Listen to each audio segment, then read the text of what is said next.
that will guide the long-term growth and modernization of the banana industry. It also creates the inclusive Philippine Banana Industry Development Council, composed of a comprehensive delegation of government agencies, the private sector, and the representative of the labor union, among others. It adopts a whole-of-society approach for the development of the Filipino banana industry by establishing a research and development framework and implementing body, integrating the free and prior informed consent principle to lands and ancestral domains of our indigenous peoples, reinforcing infrastructure for efficient supply lines, and streamlining land tenural instruments for the production of Philippine-made bananas. To realize our shared vision of modernizing Philippine banana production, the Philippine Banana Industry Roadmap Act provides for the appropriation of 500 million pesos subject to congressional oversight for appropriate accountability. At a time when global competition is intensifying and our agriculture sector faces increased economic, biological, and environmental changes, this measure affirms our commitment to protect livelihoods, expand opportunities, and secure the future of the Philippine banana industry for generations to come. With this, I respectfully seek the support of this honorable committee for the approval of the substitute bill for the Philippine Banana Industry Development Act. Thank you. Thank you very much, Honorable J.M. Lagdameo. At this juncture, we do have additional references to this committee. We have House Bill number 8675, authored by the Honorable Deputy Speaker Bambi Emano. Would anyone want to sponsor on behalf of the Honorable Deputy Speaker Emano? Kong Romy, would you be willing to sponsor House Bill 8675, authored by the Honorable Deputy Speaker Bambi Emano? Wala lang siya dito, so baka Mr. pwede kayo na po. Chairman, Yes, the Honorable on behalf Romy Momo. of the Deputy Speaker Bambi Imano, I'd like to manifest that the sponsorship message of House Bill number 8675 be adopted as his sponsorship message. Yes, thank you very much, Honorable Romy Momo. We take note of the manifestation of the Honorable Romy Momo to adopt the explanatory note to be considered as a sponsorship speech. Thank you very much, Kong Romy. For House Bill number 5306, authored by the Honorable De Carlo Uy, would anyone want to sponsor? The Honorable Dale Corvera is recognized. Thank you, Mr. Chair. In behalf of Representative Uy, I would like to move that the explanatory note of House Bill number 5306 be considered as the sponsorship message of this bill. Thank you, Mr. Chair. Thank you very much. There is a motion to consider the explanatory note to be considered as a sponsorship speech. Any second? Any objections? Hearing none, motion is hereby approved. For House Bill number 6301, we have the Honorable J.M. Lagdameo. Thank you, Mr. Chair. Please allow my explanatory note for House Bill 6301 serve as my sponsorship speech. However, I'd like to add a few words just to add. Yes, please proceed, Honorable J.M. Mr. Chairman, distinguished members of the committee, honorable colleagues, I would like to enter into the record my formal support for the draft substitute bill entitled An Act Strengthening and Revitalizing the Banana Industry in the Philippines and appropriating funds therefore, to be known as the Philippine Banana Industry Development Act. This measure consolidates the best features of our four House bills, including House Bill 6301, into one coherent framework.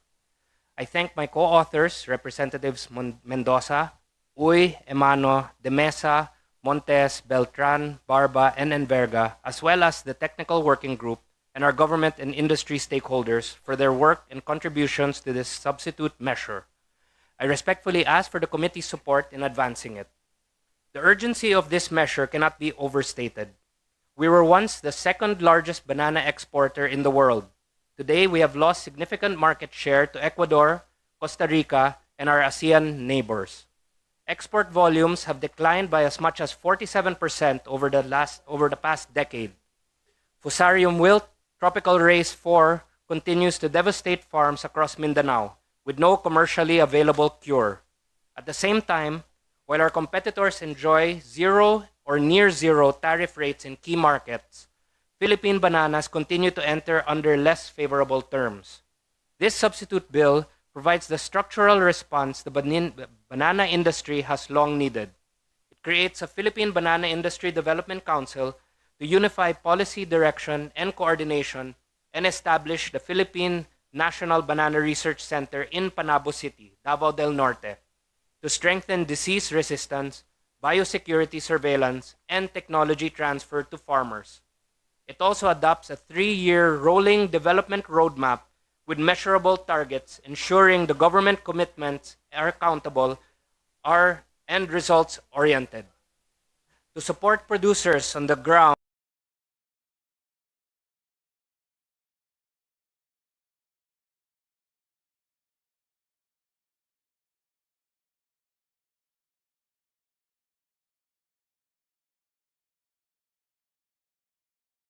the bill provides for farm roads, a heaviest burden when the industry is in distress, who cannot absorb the cost of a disease outbreak and who have too often been the last to benefit from the government programs meant for this sector. The substitute bill carries the commitment forward and will be vigilant in ensuring that the provisions protecting smallholders are preserved as this bill moves through the legislative process. Mr. Chairman, the banana industry and hundreds of thousands of Filipino farmers and workers who depend on it cannot wait any longer. I respectfully ask for the committee's favorable action on this substitute bill. Maraming salamat po. Thank you very much, Honorable J.M. Lagdameo. We take note that the explanatory note be considered as your sponsorship speech, as well as to be entered into the records, the additional information given by the Honorable Lagdameo. So at this juncture, just for clarity, may I ask our resource persons na nakatanggap po ba tayong lahat ng substitute bill natin? So I think for discussion purposes ito na po pag-uusapan po natin ngayon. But before we proceed to hearing out from our resource persons, are there any comments from the members with regards to the substitute bill? Yes, the Honorable Dale Corbera. I'm Second. just wondering on Section 10. Section 10, Mr. Chair. In the mapping and determination of public lands for banana production, it's only DNR and DA that are tasked. Because in our region, in Caraga, most of the lands there are declared already as CADTI areas. That's why I suggest, if it is okay, NCIP should be included in this particular section. It should not only be DNR and DE. We should include NCIP. Thank you, Mr. Chair. Yes, thank you, Honorable Dale Corbera. Honorable JM, I think you're part of the technical working group. Yes. Would you be amenable to the proposal of the Honorable Corbera? Yes, Chair. Definitely amenable to that. Yes. Yes, To thank you. Very good point raised, Kong Dale. So, any other comments from the members? So, there being none, we will now move to the. We will now hear from our resource persons. Currently, in this order, we will begin with DA. We have Yusek Philip Yang, and then to be followed by ASEC Julie Ann Chang Lim of Dole, to be followed by our Assistant Secretary Raquel Solano of DOF, Ms. Myrtle Solina of DTI, Ms. Windsor Gaudario of BOI, Ms. Ana Clarissa Abastillas of the Bureau of International Trade Relations, and Director Marilyn Pagayunan of DOH. So baka po madagdagan po ito later on, ano. So just be ready to be called on later on. But before we hear from our resource persons, the chair would like to acknowledge the presence of the Honorable Joseph Kim Yu, the Honorable Manuel Manco, and the Honorable Maria Cristina Talavera Lopez. Maraming salamat for making it. Good afternoon. So may we now Mr. Chair. recognize, we have the Honorable Deputy Speaker, Bambi Emano. Thank you, We, Mr. we- Chair. we welcome the Honorable Emano. Yeah, very short, Mr. Chair. Yes, Deputy I was Speaker called earlier Emano is recognized. for the sponsorship speech. I actually have my sponsorship speech. Hopefully, I'll be able to submit it to the committee for its consideration, Mr. Chair. Furthermore, of course, we'd like to laud the bill for the banana industry and was hoping if actually to be clarified because there will be a center that will be hopefully put up in Luzon, one in Visayas, and one in Mindanao. And usually, and most of the time, about 90% of the industry, Mr. Chair, of banana are transported in MICTP, Mindanao International Container Terminal Port, which is in our district, in the municipality of Taguluan, for this domestic, they use Cagayan de Oro Port.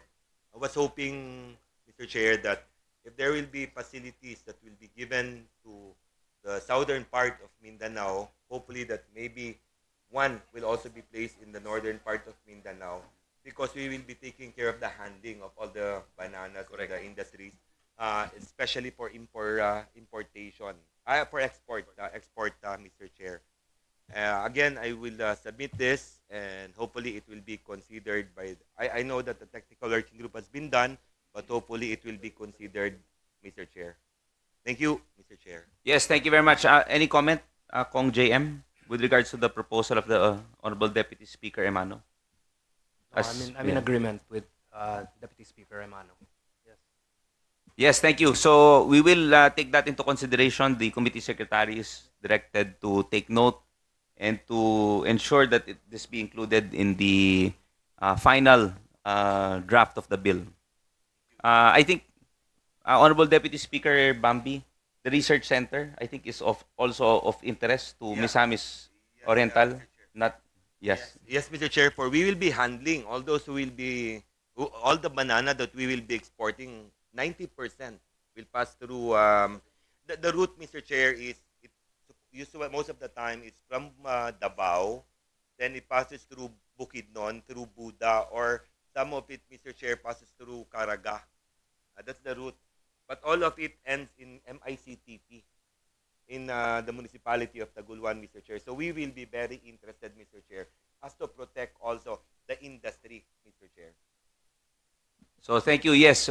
So we will ensure as well, ComSec, you are hereby directed to ensure that we include Misamis Oriental as to be part to be a research center, regional research extension. Yes, Mr. Chair. Yes, thank you. Honorable JM, okay with you? Yes, this sounds okay, Chair. Okay, thank you. Thank you, Because I know Chair. Panabo will be recognized as the regional, Yes, the national center. in National fact. Center will be Panabo. But Yes. we will ensure that an extension research center be also Yeah, in- available in Misamis Oriental. Thank you, Mr. Chair. Thank you, Honorable Deputy Thank Speaker you, Emmanuel. Mr. Chair. Thank you. So at this point, may we now proceed with our resource persons. We would love to hear from the Department of Agriculture. We have Yusek Philip Yang. Please proceed, sir. Good afternoon, Mr. Chair. No? And actually, the revised or proposed bill very well covered, no, all aspects for the revitalization of the banana industry. And as earlier mentioned by the Honorable Congressman J.M. Lagdameo, right now we're at a disadvantage in terms of import duties or tariff. And notably, Japan, which is our nearest and biggest market, we're already at a disadvantage compared to Vietnam. Right now, we have two rates that are being imposed by Japan, which is 8% and 18% depending on the season. So while we know that the lead negotiator of all our tariff is DTI, is Department of Trade and Industry. However, Sir Philip, can you speak closer, please, to the microphone, okay, please? yeah. Thank you. However, knowing that practically all commodities, food, non-food, uh, hard and software are under DTI in terms of negotiation for tariff. So banana is just one of the tariff, and Japan is one of the countries. No? DTI handles all the negotiation throughout all over the world.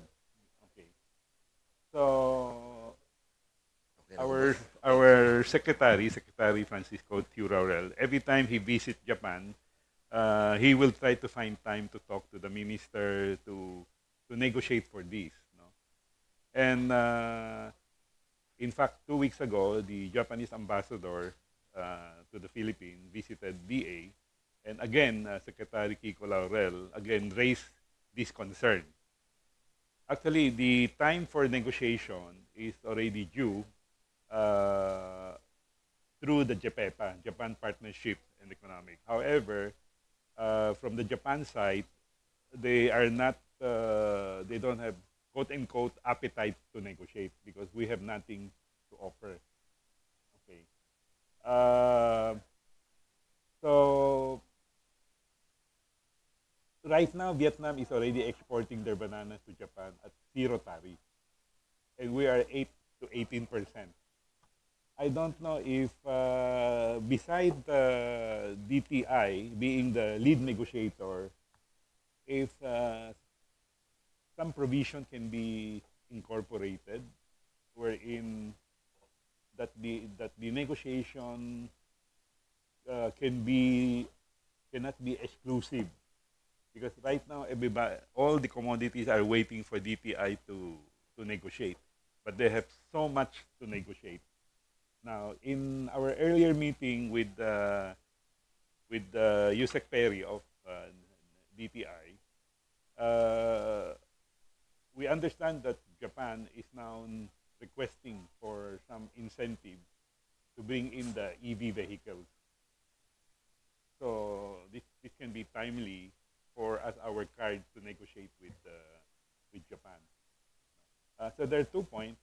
One is right now, the industry stakeholders are totally dependent on DTI to negotiate. Second is maybe right now We could keep it very brief so that we could open the floor for discussions from with our members later on. So anyway, we'll keep it at that, Yusek Philip. May we now hear from, anyway, I think na-mention na. I think it's best that we hear from our representative from DTI. We have Ms. Myrtle Solina. Baka pwedeng ma-incorporate na rin yung sa query ni Yusek Philip.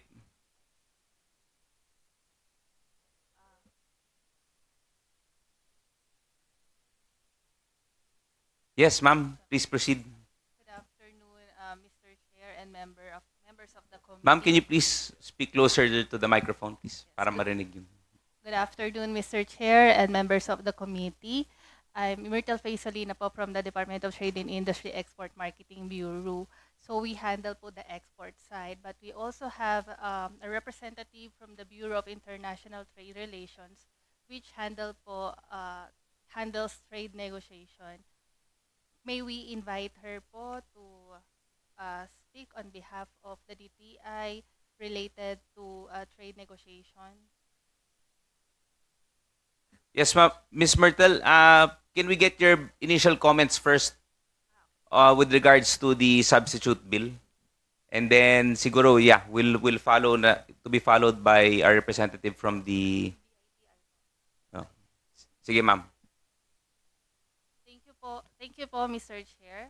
So the DTI recognizes the strategic importance of the banana industry as a major contributor to agricultural exports, rural employment, regional economic development, and the Philippines' participation in global agri-food value chain as reflected in the draft substitute bill. The department supports the overall policy objective of the strengthening and revitalizing the Philippine banana industry, particularly provisions that seek to improve productivity, enhance export competitiveness, and diversifying markets. At the same time, while the department supports the intent of the proposed measure, it respectfully requests support with proposed amendments.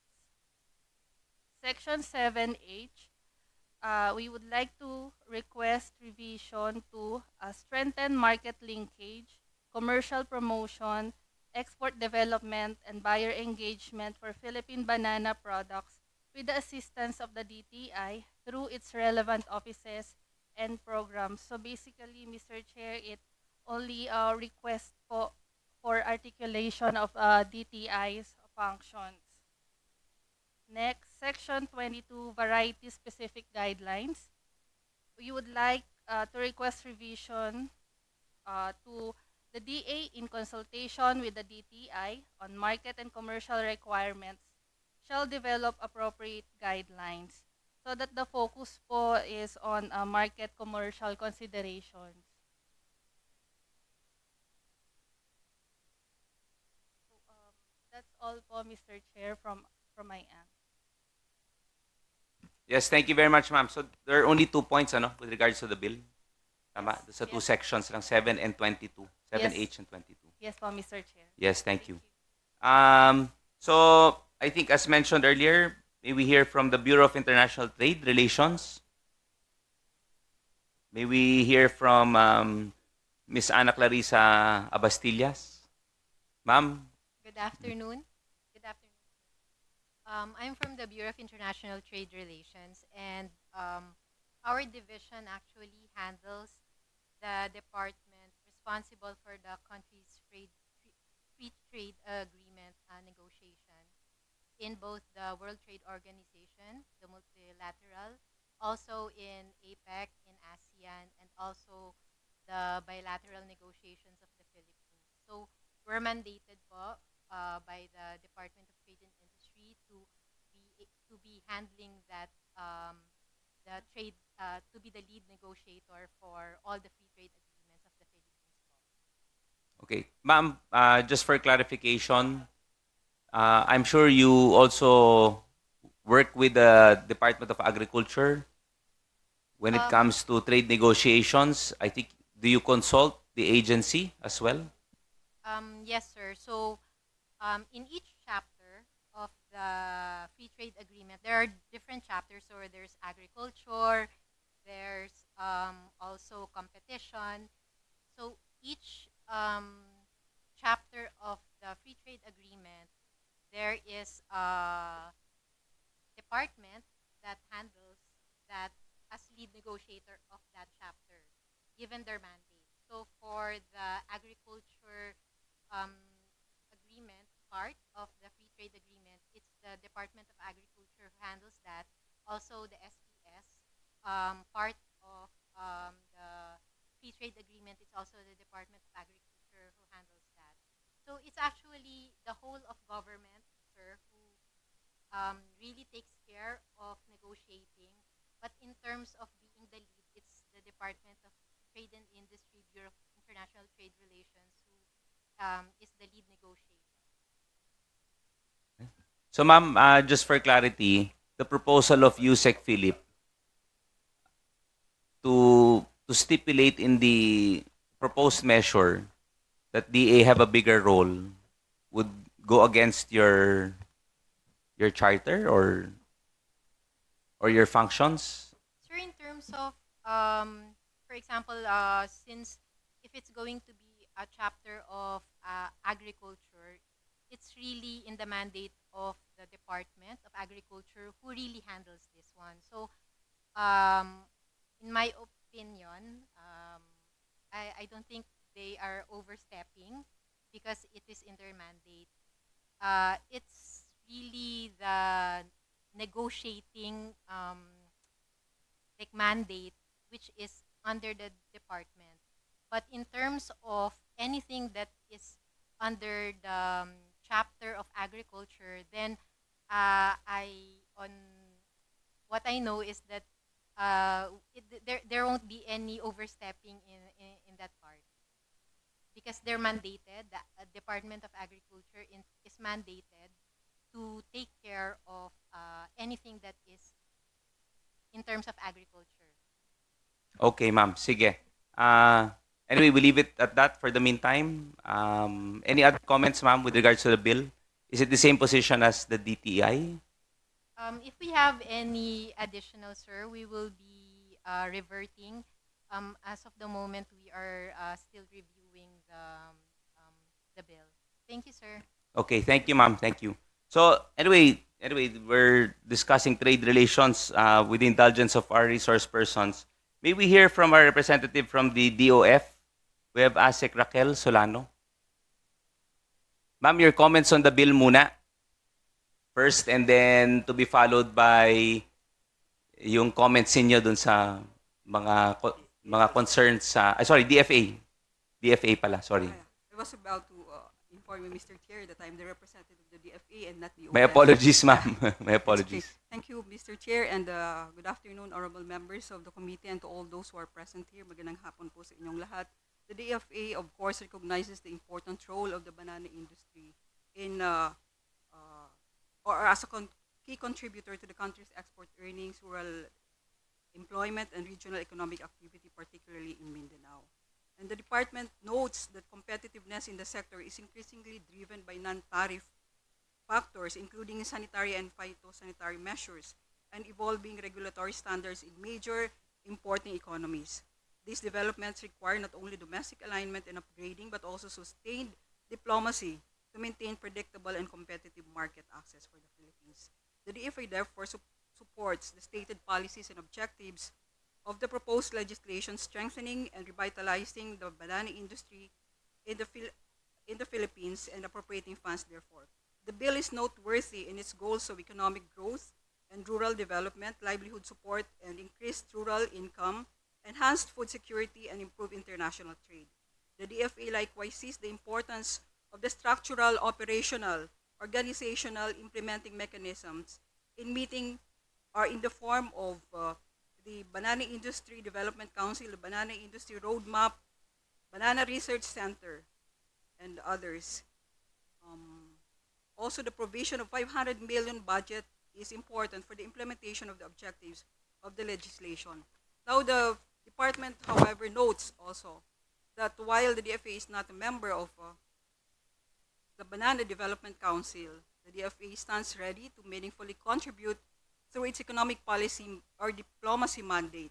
Philippine Foreign Service Post, we have over 100, because we have a global presence, shall support the banana industry through strengthened market intelligence reporting, facilitation of buyer and investor linkages, trade promotion in key and emerging market sectors, facilitation of technical assistance and capacity building in partnership with foreign governments, educational and private sector entities.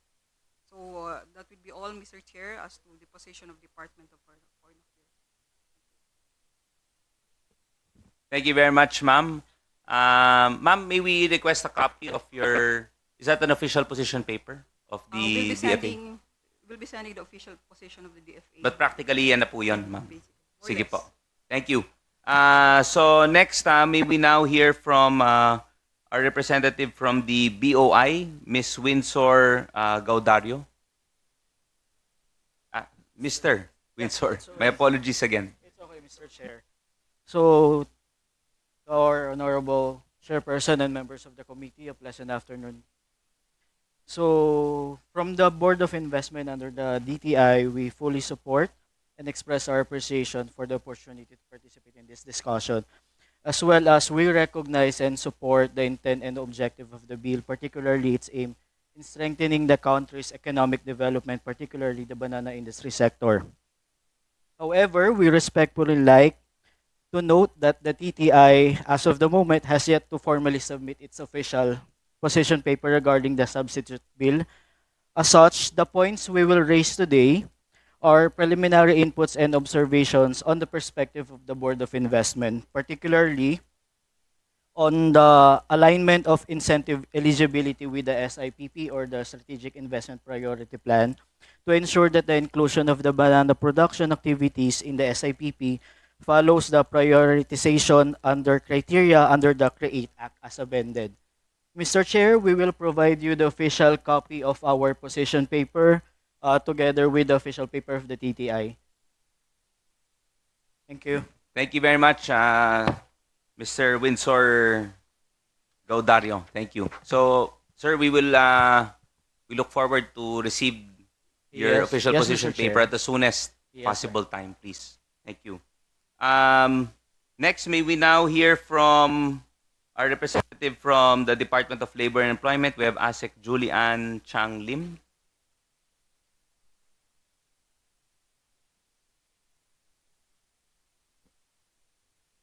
Good morning, Mr. Chair. Good afternoon, Mr. Chair and the members of the committee. I'm Assistant Secretary Julian Chang Lim from the DOLE, Legislative Liaison and Legal Affairs Department. I would like to reiterate that the department supports the passage of the substitute bill. We already submitted our comment and inputs last March 23, 2026. And we appreciate our inclusion in the council, and we will endeavor and express our readiness to assist the council in a drafting of the banana roadmap to ensure that the areas on employment facilitation, skills development, or human resource development, and labor protection is addressed. Thank you. Thank you very much, ma'am. Ma'am, your official position paper, ma'am, at the soonest possible time. May we We already submitted our inputs last March 23. Okay. So that's an official 2026. already Yes, sir. position paper. Thank you, Yes, ma'am. yes. Thank you. At this point, may we now hear from our representative from DOH. We have Director Marilyn Pagayunan of FDA. Okay. Thank Good you, ma'am. afternoon, Mr. Chair, and also to the members of the committee. So, we would like to inform you that the Department of Health acknowledges the intent of the proposed Philippine Banana Industry Act na naglalayong palakasin at pagyamanin ang banana industry po sa bansa through research, disease prevention, sustainable farming, and improved market competitiveness. So, binibigyang halaga din po ng DOH ang food safety, biosecurity, at ang mas maayos na koordinasyon ng mga ahensya ng pamahalaan, lalo na para sa mga produktong kinukonsumo ng mga tao. So, DOH likewise supports the provision strengthening harmonization between the DOH FDA and Department of Agriculture Bureau of Plant Industry in streamlining regulatory and import-export processes. So, dagdag pa po rito, binibigyan din ng DOH ang kahalagahan ng pangangalaga sa kalusugan at kapakanan ng mga magsasaka, manggagawa at mga consumer sa pamamagitan ng ligtas na agricultural practices at mas pinatibay ng mga sistema sa disease prevention at management. So, Mr. Chair, the DOH will submit the detailed technical comments upon recommendation through a position paper upon approval by the Secretary of Health. So, we will submit to the committee as soon as possible. Thank you very much, Mr. Chair. Thank you very much, ma'am. We will now move along. May we now hear from our representative from the CDA. We have Attorney Elaine Encila. Good afternoon, Mr. Chair, distinguished members of the committee, and to everyone present. For the record, I respectfully manifest that I am appearing today as the duly authorized representative of the chairman of the Cooperative Development Authority, and I have been designated to attend this meeting on behalf and represent the authority in today's proceeding. So on behalf of CDA, we express our full support for the Philippine Banana Industry Development Act. We commend the authors for crafting a measure that recognizes cooperatives as indispensable pillars in revitalizing our country's global standing in the banana market. We thank the committee for adopting our comments from the previous bills. However, we note that our comment on the adoption of the definition of cooperative under RA 9520 was not carried. and thus we respectfully reiterate this comment today. Relative thereto, we would like to inquire and be enlightened about the intention of specifically mentioning or incorporating and/or labor. Also, we believe aligning the text in Section 3L verbatim with the Philippine Co-op Code of 2008 ensures statutory consistency and provides the strongest legal framework for our banana-producing cooperatives moving forward. Moreover, it should be clarified, perhaps in the IRR or through a saving clause, that the Bureau of Plant Industry Registration shall not modify, limit, or transfer the regulatory and supervisory jurisdiction of CDA over cooperatives. And we would like to stress that the enterprise development and operations oversight as a banana farm or producer shall be with the DA, and the registration, regulation, supervision, enforcement, institutional development, and quasi-judicial functions should remain with the CDA. And the authority is currently preparing a formal separate position paper detailing and suggesting refinements to the substitute bill for the consideration of the committee to be submitted to the COMSEC as soon as approved by our principal. Thank you. Yes, thank you, Attorney. I think these are very much acceptable suggestions from CDA. So anyway, we'll await the official position paper, but that's practically it. Tama, Yes. Attorney? Yes, ma'am. Sige, thank you very much. So next, may we now hear from the Department of Budget and Management. We have Attorney Tricia Baraan. Good afternoon, Mr. Chair, honorable members of this committee, and to everyone present in this meeting. Regarding the substitute bill po, may we kindly initially manifest the following 1, 2, 3, 4, 5, 6 concerns po. First, on the creation of a PMO under the DA, may we note po that currently the high value crops, which includes banana are handled by the National High Value Crop Project Development Office under the DA. So, nevertheless, if the positions or the office is necessary for the purpose, we recommend to include po in this bill a provision on organization and staffing pattern that to indicate that the DA may propose as necessary the positions for the purpose subject to the review and evaluation of the DBM to ensure consistency with the existing compensation and other pertinent laws, rules, and regulation po. On Section 15, Banana Farm Road, may we clarify po if the same will... Currently po kasi yung mga existing po natin na convergence programs with DPWH, yung lead agency po yung nag-identify ng roads. We have po yung farm to market roads, sugar mill to farm roads, mga ganun po. So, we respectfully recommend to clarify here po na ang dapat po mag-identify nung roads and priorities should be the lead agency po. And then for Section 20 on the support for small farmers and their families, we just want to manifest na to ensure that there will be no duplication of benefits and beneficiaries for these banana farmers and their families, and the funding for the purpose should be included in the annual budget proposals of the agencies concerned po. And then on Section 36 for the donation, we kindly request lang po to indicate that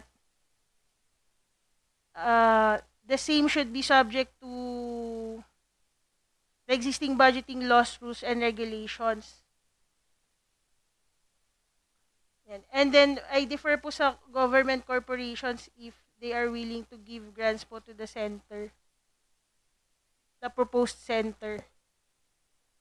And then on Section 40, Mr. Chair, which proposes to create a banana industry development fund to be sourced from the JA and an earmarking of 500 million pesos, we respectfully manifest our reservation on the same Nevertheless naman po, currently, yung funding po for high value crops ay nabibigyan naman po under the DA budget.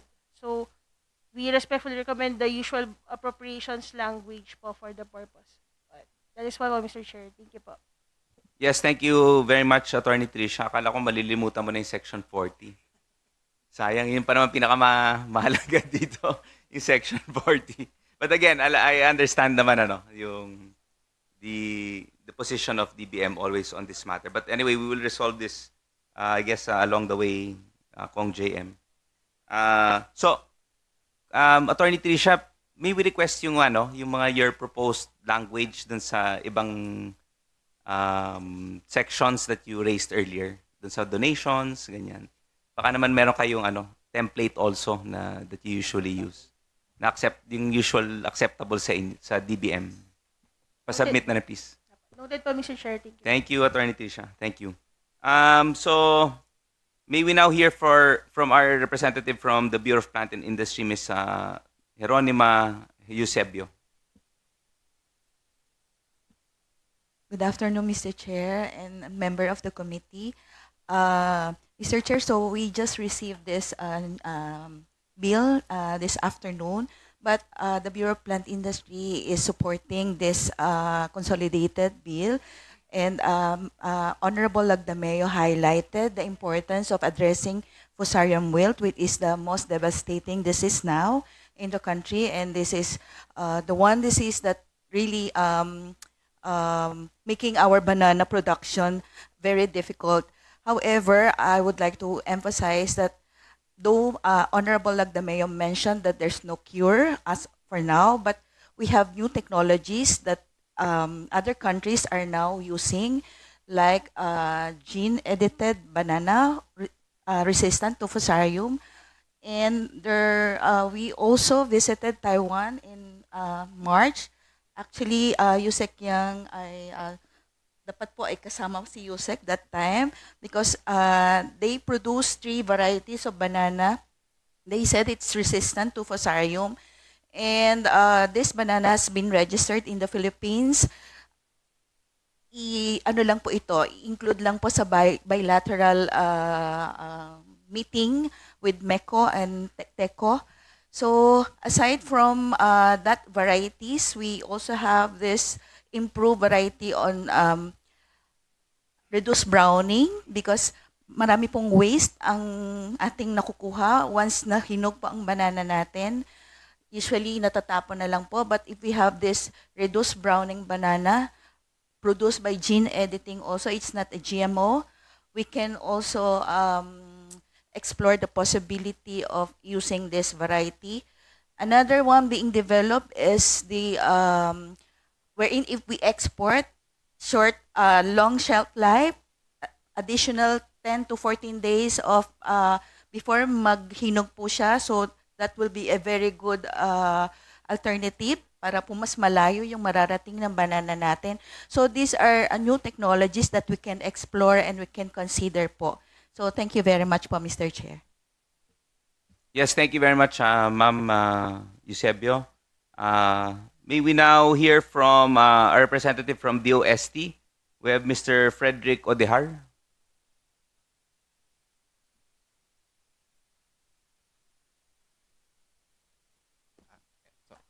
Thank you, Mr. Chair. Good afternoon to everyone in the panel. On behalf of our Executive Director, Dr. Reynaldo Evora, I am Frederick Odehar, the representative of the Department of Science and Technology, Philippine Council for Agriculture, Aquatic, and Natural Research and Development. So, DOST PCARD expresses its support for the objectives of the proposed Philippine Banana Industry Development Act and recognizes the strategic importance of the banana industry as a major contributor to agricultural production, exports, employment, generation, and rural economic development. The Council likewise underscores the importance of science and technology and innovation in addressing key industry concerns, particularly on pest and disease management, productivity enhancement, biosecurity, post-harvest systems, digitalization, traceability, and market competitiveness. The Council likewise appreciates the recognition of the role of the Department through DOST PCARD in research collaboration, innovation, and industry development initiatives under the proposed measure. These provisions reinforce the importance of science-based and innovation-oriented approaches in strengthening the long-term competitiveness and sustainability of the Philippine banana industry. For the further refinement of the proposed measure, the Council respectfully offers the following points for consideration, specifically on Section 3. So some refinements on the definitions of terms. For Section 6, the inclusion of financial representation in the Council, such as the Land Bank of the Philippines and Development Bank of the Philippines, may further strengthen financing access, credit support, and investment facilitation mechanisms for banana growers and enterprises. On Section 7, for the Council to consider rehabilitation of unproductive banana areas aside from expansion of land assigned for production of banana. For Section 8, 16, and 19, strengthening research development and technology transfer coordination. So the role of the OST PICARD in research coordination, technology transfer, and extension support may further enhance the integration of banana-related research and development initiatives across regions and institutions. For section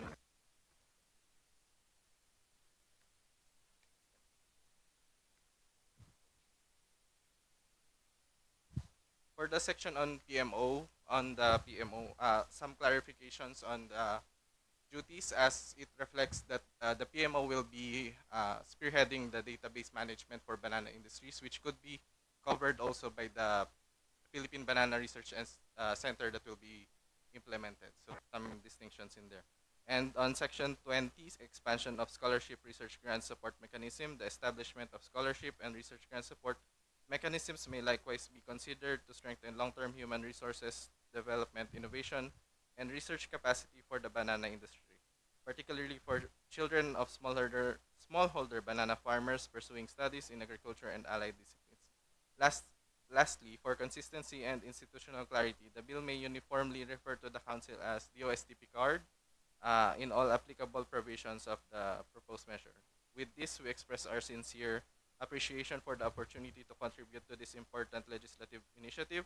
The OSTP card remains committed to supporting science-based and innovation-driven approaches that strengthen the productivity and competitiveness of the Philippine banana industry.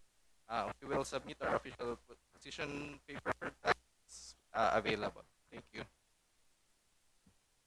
Thank you, Mr. Odehar. We will just wait for your position paper to be submitted as soon as possible. Thank you. Thank you. Let's move on to the next is Attorney Fritzy Puktiao from NCIP. Good afternoon to the Honorable Chair and the distinguished members of the committee, and also our colleagues in government and private partners na imbag nga malem kinyatayo amin. I'm Attorney Fritzy Puktiao from the Legal Affairs Office of the NCIP Central Office. So on behalf of the National Commission on Indigenous People, we would like to convey our sincerest gratitude to this honorable committee for inviting us since day one to participate and give our valuable inputs to this momentous bill that will strengthen and revitalizes the banana industry in the Philippines. We appreciate and note that our comments during the recent TWG are already incorporated in toto with the substitute bill, most especially the principle of free and informed prior consent, the concept of IPO and customary laws. We take it as a privilege that the voice of our IP banana farmers are heard and their contribution to the local banana industry and the global market are recognized. The passage of this bill will empower IP and local communities to continue to scale up production, including joint venture plantations in their ancestral domains, launched to boost economic development and provide sustainable agrarian livelihood. With that, Your Honor, we respectfully convey our full support and urge the approval of this substitute bill. Additionally, may we express our strong support and appreciation to the proposal today by one of the honorable members, which the NCIP should indeed be included among the agency tasked in mapping and determination of public plans for banana production, together with DADAR and DNR. As to that, Your Honor, may we manifest that we will submit our supplemental position paper to include the proposal of the honorable members. That would be all, Chair. Thank you so much.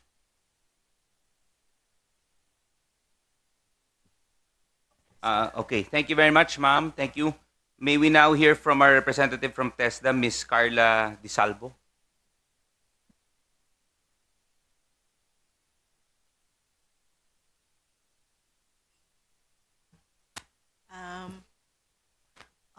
Honorable Chairman, members of the committee, and colleagues po from the government and the private sector, good afternoon po. We will be submitting po our official position po on this bill, but we express our strong support in principle for the proposed measure which seeks to strengthen banana production, post-harvest management, mitigation, and the overall competitiveness po of the Philippine banana industry. But just a few points lang po for consideration. On Section 17 po, we pose no objection po on the measure on complementary training programs. In fact po, TESDA developed a competency standard on banana care and control services level 2 in Region 12. And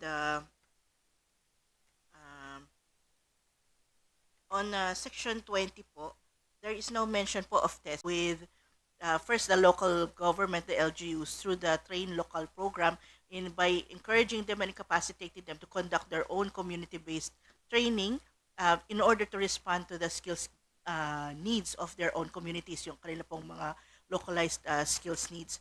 We're also encouraging if there are banana firms or banana industries who would like to capacitate their own workers, TESDA, with the passage of the new enterprise-based education and training, we are encouraging the firms to offer enterprise-based training, and the government will be supporting them either through scholarship, voucher provision, or technical support, and other modes of support po for these banana grower firms. So that's it po for now po. Thank you very much po. Thank you very much, ma'am. Ma'am, may we request the exact wordings that you propose? The language, on the language, how Yes. it should be We will stipulated. be submitting po the official position. Yes, ma'am. At as soon as possible time, ma'am, Yes po, if yes possible, po. please. Opo. We have the draft po. We will just Sige, ma'am. have it signed na lang po. And submit Sige, po. ma'am. Salamat Pero ma'am, po. baka pwedeng do you have anything ready there that we could... Hindi pa po ito kasi signed. Ah, but sige, I ma'am. Sige. will, po. Pero ma'am, at as soon as possible time, Sige please. po, sige po. Thank you, Opo, thank you. Thank you very much po. Thank you. So at this point, may we hear from our representative from DPWH, we have Engineer Roy Francisco Malyari. Good afternoon, Mr. Chair, and to the members of the committee. I am Engineer Roy Malyari, attending on behalf of Yuse Clara Esquibil po. So, at present, we have not yet prepared a position paper, but the department shall formally submit its position paper to the committee, setting forth its comments, recommendations, and proposed provisions on the matter. However, meron po kaming comments regarding Section 15, construction of banana farm roads. So if I may, basahin ko na po yung mga comments namin formally.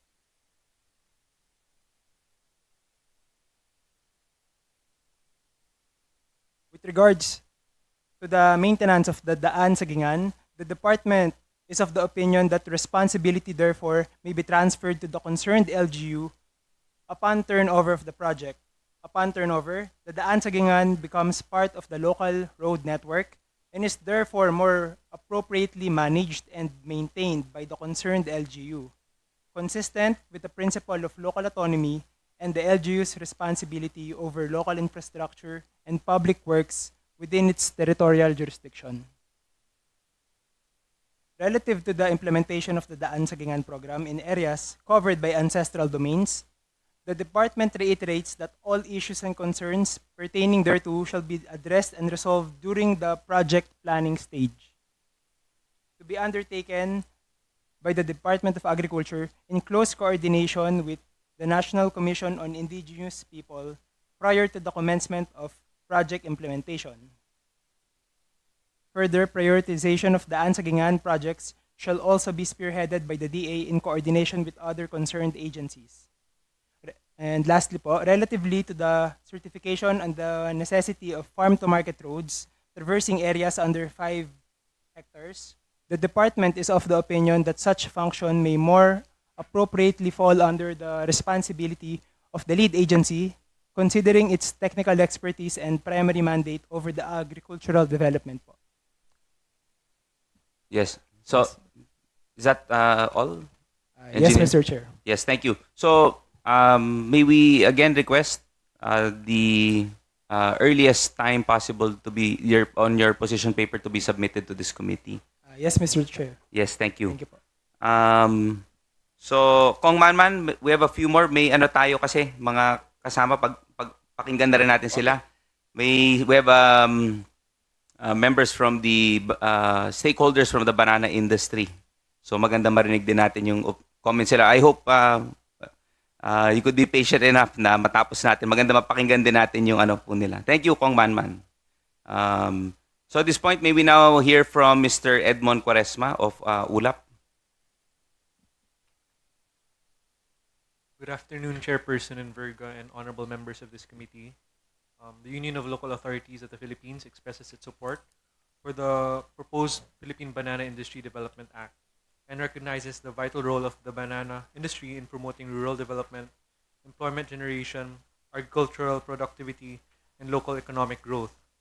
LGUs remain committed partners of the national government in advancing agricultural modernization and supporting banana farmers, cooperatives, and related industries across the country.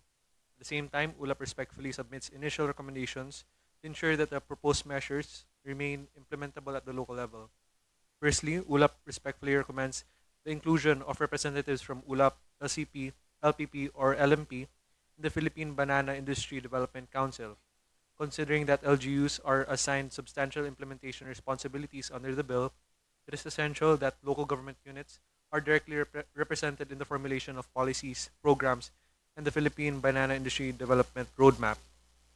ULAP likewise recommends that the functions of the Council and the Program Management Office clearly delineate responsibilities between the national government agencies and the local government units. Furthermore, any program requiring LGU participation should be accompanied by adequate funding from the BIDF, technical assistance, and capacity building support to avoid the imposition of unfunded mandates. Secondly, ULAP emphasizes the importance of protecting local land use authority and ensuring consistency with existing local planning instruments. While LGUs support the identification and mapping of areas suitable for banana production, these activities should remain subject to existing CLUPs, FLUPs, local zoning ordinances, environmental regulations, and applicable laws on ancestral domains and protected areas. ULAP respectfully recommends that the bill expressly provide for mandatory consultation and coordination with concerned LGUs before the identification, designation, or expansion of banana production areas, including those covered by public land tenurial instruments such as CBFMs, IFMAS, SIFMAS, and related agreements.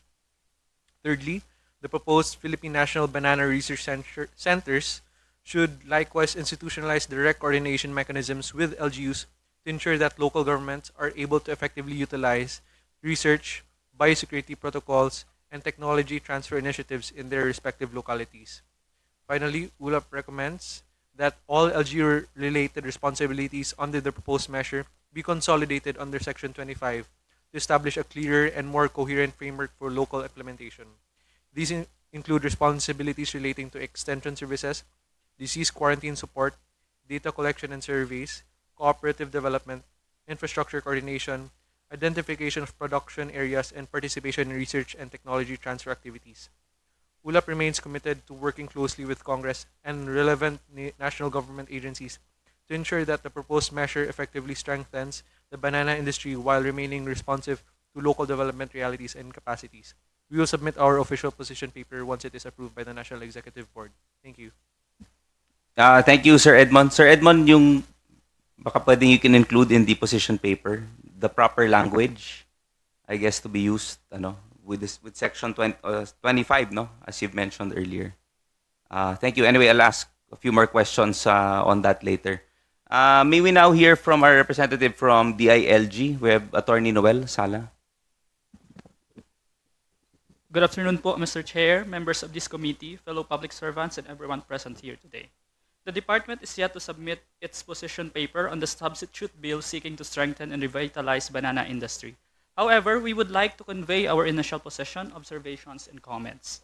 At the outset, the department fully supports the strengthening and revitalizing of banana industry. Also, it acknowledges the important role of banana industry in food security and its status as one of the important agricultural exports of the country.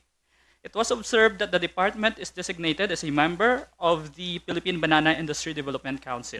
As a supervising agency on local government units, the ILG will take significant part in implementing this proposed Philippine Banana Industry Development Act by actively coordinating, collaborating, and cooperating with local government units and partner agencies. Second, Section 25 of the substitute bill provides for the role of local government units. LGUs with the banana product, as far as practicable, shall establish within the respective Banana Industry Development Task Force or the Banana Task Force, provide extension services, disease quarantine enforcement, and co-financing of infrastructure with the DA. The same is consistent with the delivery of the full function of local government units on agriculture services under Section 17 of the Local Government Code. Also, local government units will serve as indispensable partners in the implementation and attainment of the objectives of the proposed Philippine Banana Industry Development Act. Lastly, Section 23 provides for the banana farming and banana producing cooperatives and associations, wherein local government units through the Local Cooperatives Development Office shall take the lead in identifying groups, associations, or communities that can organize into cooperatives and duly registered with the CDA. This is to inform the committee that pursuant to Republic Act number 11535, the position of Cooperative Development Officer is now a mandatory position in local government units. Thus, cities and municipalities are now having permanent or designated Cooperative Development Officer. That's all po, Mr. Chair. Thank you po. Yes, thank you very much, Attorney Sala. We will now proceed with our representative from the Department of Environment Natural Resources. We have Attorney Mark Makiraya. Good afternoon, Mr. Chair, and to the honorable members of this committee. Mr. Chair, we just received a copy of the substitute bill yesterday, so we are still in the process of reviewing the letters of the bill. So on the part of the DNR, we will submit our official position, specifically on sections 10, 11, and 12, which basically affects the mandate of the DNR. We will submit it as soon as possible, Mr. Chair. Thank you. Yes, thank you very much, Attorney. Again, sir, Attorney, at the soonest possible time, please. Yes, Mr. And please attach also the proposed language if there are such amendments that you will propose. We will comply, Mr. Chair. Thank you. Thank you, Attorney. Thank you. Kong Manman, last na, we have from the government side, we just have our delegate from the BOC, and we have two members of the banana industry from the private sector. So Kong Manman, thank you for your patience. Magandang matapos na rin natin.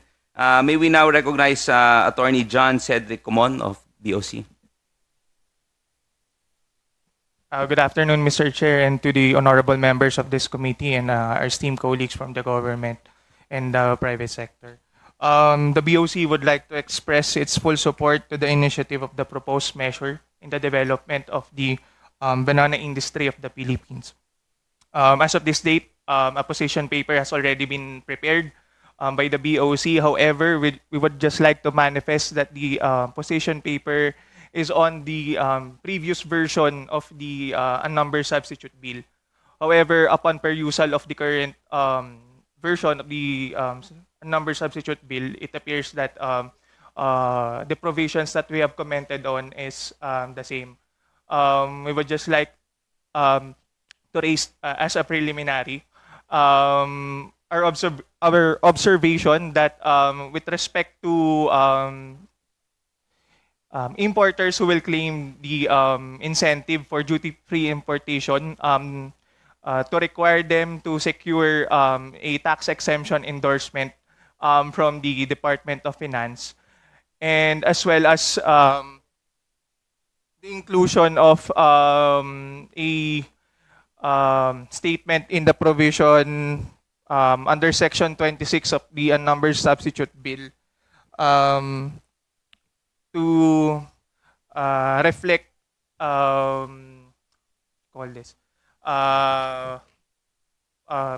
making those exporters or importers who export or import banana shipments or banana planting material shipments, that any importation or exportation thereof will be subject to seizure under the Republic Act number 10863 or the Customs Modernization and Tariff Act. And additionally, we would just like to manifest that covering the period of 2024 and 2025, there have been no records of any importation of banana that came into the BOC. And lastly, we would just like to manifest the willingness of the Bureau of Customs to join the drafting of the implementing rules and regulations of this bill once it is passed into law. Thank you. That is all. Thank you very much, Attorney Kumon. So now we would love to hear from the private sector. We have Mr. Stephen Antig, Executive Director of the Philippine Banana Growers and Exporters Association. Wala ba? Ay, ma'am. Miss Gladys po, no? Sige, ma'am, please. No. We would love to hear from you. Kahit dito na muna si ma'am. Ma'am, kindly introduce yourself, please. Good afternoon, everyone. I'm Beatrice Francia, Executive Assistant of PBJA. In behalf of my boss, who's on a trip for a very important matter, also regarding the industry, I am here to represent him and the PBJA. I have heard all the comments and the suggestions, and as to the revised one, Mr. Antig already has given his inputs. Yeah, there's only one. Yes, there. It was already given. That's all, sir. We thank everybody for this. Yes. Thank you. Thank you, ma'am. For the record, ma'am, you are in support of the Yes, substitute sir. bill. No? Yep. Sige, ma'am. Thank you so much. Thank you very much. May we hear from Ms. Gladys Garcia, Mindanao Banana Farmers and Exporters Association? So, wala pala. Wala si ma'am. So, with that, we will now open the floor for questions from our members. May we begin with the Honorable Representative Man Manco for his questions. Mr. Chair, my colleagues, the lower house, fellow government workers, and also from the private sector, good afternoon. Mr. Chair, may I know who is the lead department here in the research and development for banana production? Is it UST? I guess it's UST or any agency for banana production? Yes. Is it UST? For research and development. USEC, or is it a DOST? Sir Frederick? Thank you, Mr. Chair. Clarify ko lang po if production in general po or yung The technologies industry, po. For the industry. If Production or for the industry? If for Any. production po, I think it will be DA, but for science and technology, it will be DOST. Okay, DOST. Thank you. Mr. Chair, may I know lang, Mr. Chair, if we have like provinces here aside from Mindanao, in the Visayas also, that you pick for banana production? So thank you for that. The question is on clarification on other regions for Yes, banana yes, on production. other right? regions. We have Aside from Mindanao. for Cagayan, for Luzon majority. We also have actually in Laguna we also have. But for the specific statistics, it will be provided. It should be reflected by the PSA. So may I know if there is any specific question on production area? Mr. Chair, may I know if Negros Occidental or Negros Island region is also part of that? Is it suitable also or maybe viable for banana production? For that, we have no data yet. So that's why we are referring to PSA if there is any record on production or exports from them. Because, Mr. Chair, we have a very, very small, very small. We have bananas also in the province, but we are a monocrop province, and maybe it's high time now that we should diversify, because our industry now is really in a very bad shape. So, if we can ask also like UST or maybe the lead department handling research and development, if we can visit Negros Occidental or the Negros Island region for banana production, because based on the discussion, banana is considered as high value crop. Yes, is it considered as a high value crop? Yes. Malang bananas compared to sugar, miles apart ng presyo. And we are in a very bad shape now. So I guess it's high time that we should diversify. And maybe Negros Occidental is a agrarian reform area. We have so many agrarian reform beneficiaries in the island. So it's high time that sugar is a economies of scale crop. If you have a small piece of land, you cannot feed the family. But maybe banana, from what I've studied, banana is a high value crop. You can feed the family with a hectare of land for planting bananas. So can maybe the UST take a look at our province kung viable ba kami or because we are strengthening the banana industry. Viable ba kami or hindi? Kasi kung hindi, we will not plant bananas. Kasi we have bagyo, we have storms, we have strong winds, but not really strong winds compared to like Eastern Visayas and maybe Northern Luzon. Sakto-sakto lang. Thank you for that clarification, sir. So, on behalf for the OSTPCAR, so we are focused on science and technology. So we try to address the occurring pests and diseases and other problems for the banana industry. As for production, that's I specified earlier that it will be covered by the DA because they have the regional offices for agriculture, which actually has the records on production of these commodities. And I think they can also recommend which commodity can be produced per region. So if I may refer to DA, thank you.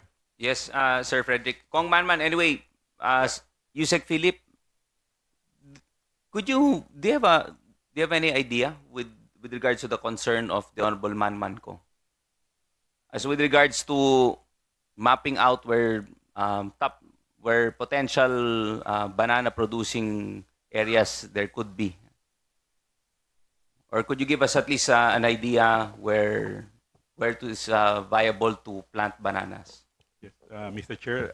Actually, the high-value export crop officially was assigned to me only this April. Yeah. It used to be under one office, and the secretary decided that this be divided into three.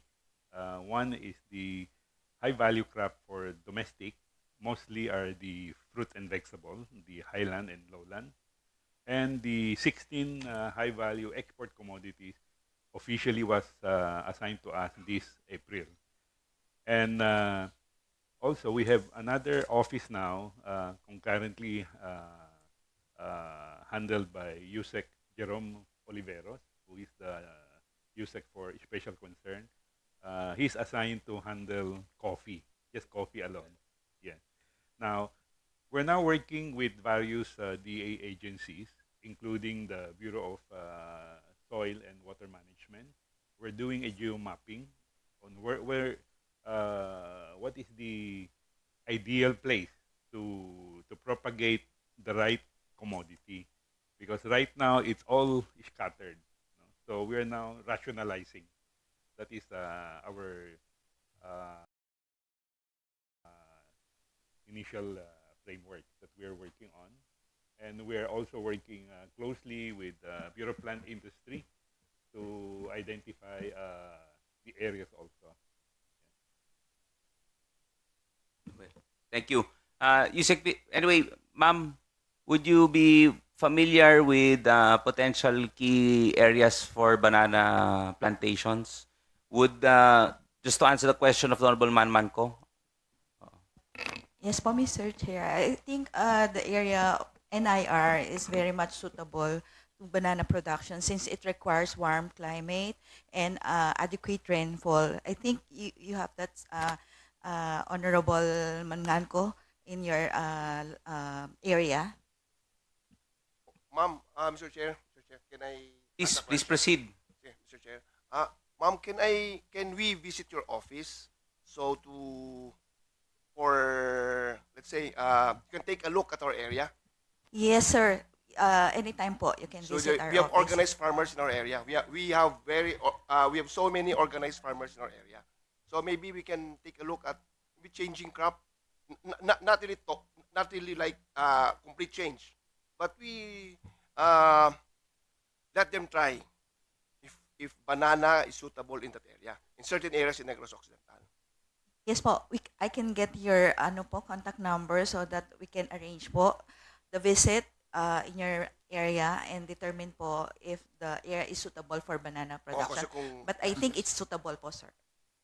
If it is suitable and viable, so ang importante lang naman na papayag ang mga farmers na dual plant. So siyempre dapat yung technical know-how, maturo sa kanila. Kasi nasanay yan sila sa tubo and palay. So there'll be a change, a bit change in the planting style. So dapat siguro we will help them, encourage them na pwede. Kasi high value yung banana eh. Diba? It's compared to sugar and compared to corn. Say corn, palay. Diba? So bisita na lang kami sa office ng DA. So para mabisita din kami sa Negros. Yes po, Mr. Chair. Actually, the Bureau of Plant Industry is conducting a regular training on crop production that includes banana. So we are also producing tissue cultured banana. So we can help you, sir, encourage the farmers to engage in banana production po. Kasi isa sa mga concern nila, pagbago yung transition, mahirap eh. So dapat maturuan din sila ng yung mga pest resistant na variety ng bananas. May mga ganun ba? Do you have pest resistant varieties o bananas? As of now po, as mentioned earlier by Honorable Lagnameo, that our primary problem sa banana production po is fusarium. So as of now, we don't have yet the fusarium resistant, but the gene-edited variety po ay meron pong ganong characteristic, Mr. Chair. Alright, ma'am. Bisita na lang kami para mapag-usapan natin. Ha? Alright. Thank you, Mr. Chair. yes, thank you, Kong Manman. Ma'am, anyway, could you please submit to the committee? Could you please draw the maps where it is suitable to plant banana in a large scale, Yes po, Mr. Chair. plantation? Yes po, Mr. Chair. Sige, so at least we could accord our members, di ba? Yung at least yung a glimpse of their area if they qualify for this, that they may benefit from this bill. Yes, thank you. Kong Manman, okay na? Yes, thank you. May we now recognize Honorable Dale Corbera? Thank you, Mr. Chair. This is a very good bill. Lalo na yung hometown ko, Badbaran City, Nagusan del Norte, is a producer also of banana. Yes. But I just want to know, Mr. Chair, do we have enough demand of Philippine-produced bananas for export? At saan tayo nag-i-export? Anong country? Dahil nakita ko in one of my travels, parang galing Paraguay yung nakita ko doon.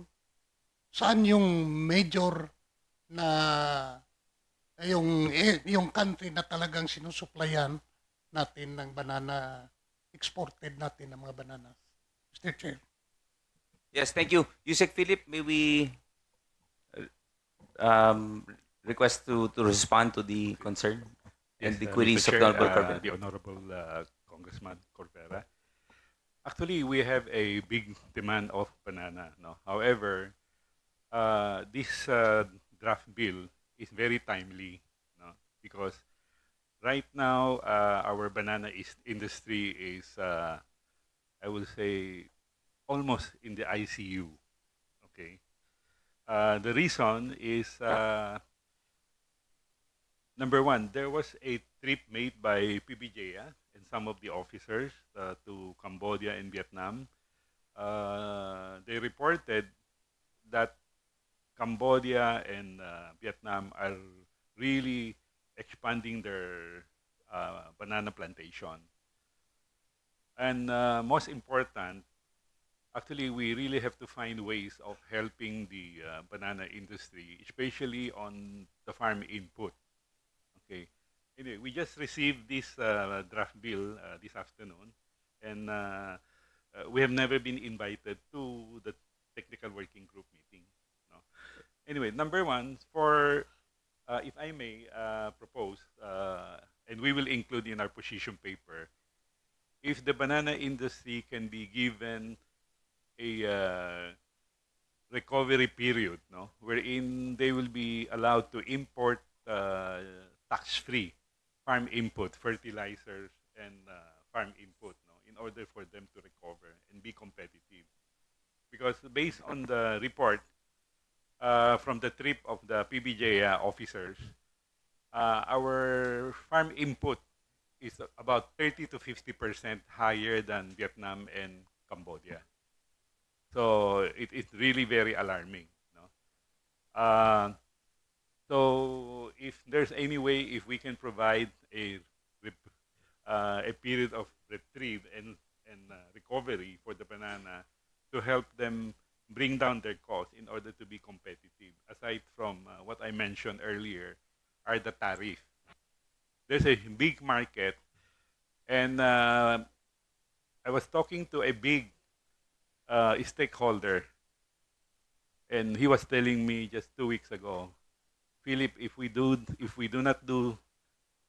do something about and help the industry, I'm sorry, I'm moving to Cambodia and Vietnam already. So this is the biggest challenge now of the banana industry.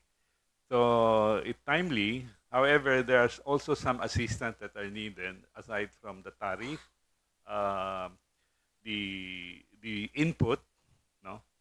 And I would like to propose also that, we will include this in our position paper, that national irrigation should be made a member of the council.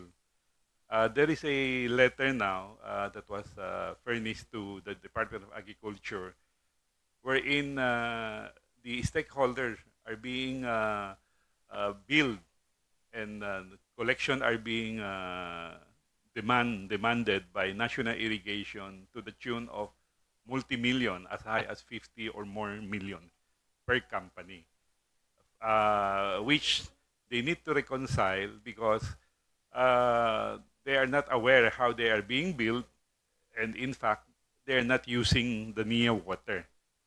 Okay. So, second is the expansion. No? If we can be competitive, we need expansion. Maybe we can include also national defense to be among the members of the council because of the bases, unutilized land in various military bases, and also Bucor. No?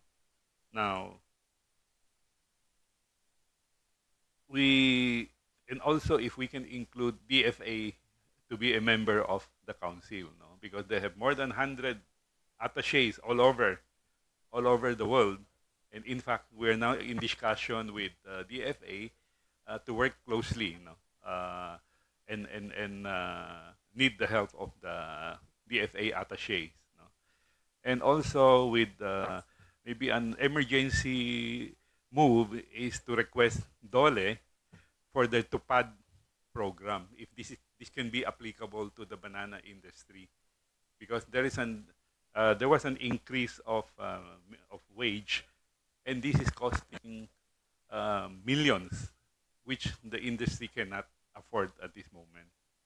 We will include that in our position paper, Mr. Chair. Thank you. Yusek, are you saying na itong substitute bill na ito, wala pa kayong inputs dito? No, we just received this afternoon. And in Yes, anyway, Yusek, let me refresh your memory. You attended the technical working group January 26, and we have your inputs here with us.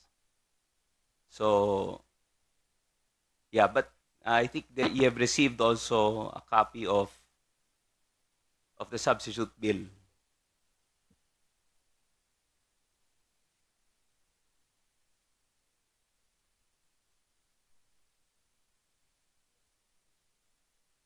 So, do you confirm that, Yusek Philip?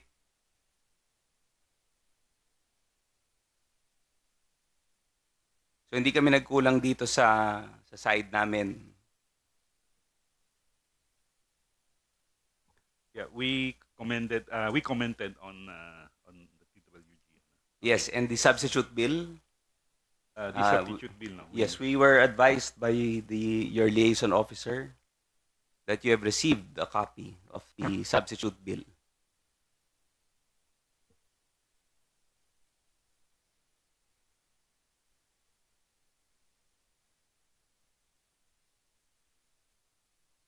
So anyway, Yes. Yusek, Okay. please ensure that before you come into this hearing, you are ready with the subject matter at hand, di ba? So, as a reminder, sir, I understand the April lang po kayo nasabihan, I think. Or you were appointed just this April. But My apology, Mr. please, Chair. Yusek, we don't take In this fact, lightly here. I'm on medical leave, but I just come to attend. Yes, but Yeah, thank please you. be careful, sir, dun sa pronouncement. So, yes, please proceed, Kong Dale. Thank you, Mr. Chair. Ang tanong ko kasi, kung meron ba talagang enough na demand ng Philippine-produced na bananas abroad? At kung meron man, what country na talagang malaki yung demand sa ating bananas? Yun lang tanong ko, Mr. Chair. Yes, so direct to the point na lang, Yusek. Direct to the point with the queries of the Honorable Corvera. Yes. Our biggest market is still Japan, Korea. The PBJ members are looking into the Middle East market, and hopefully, if this Middle East crisis can be resolved, and the embargo, hopefully, on Iran.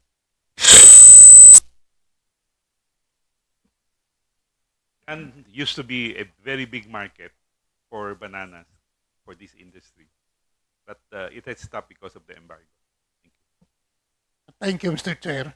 I asked that question because if I can remember it right, in one of the Boy Scout jamborees in Korea that I attended, nung nagparade na kami, may maraming sumisigaw, Philippines, sweet bananas.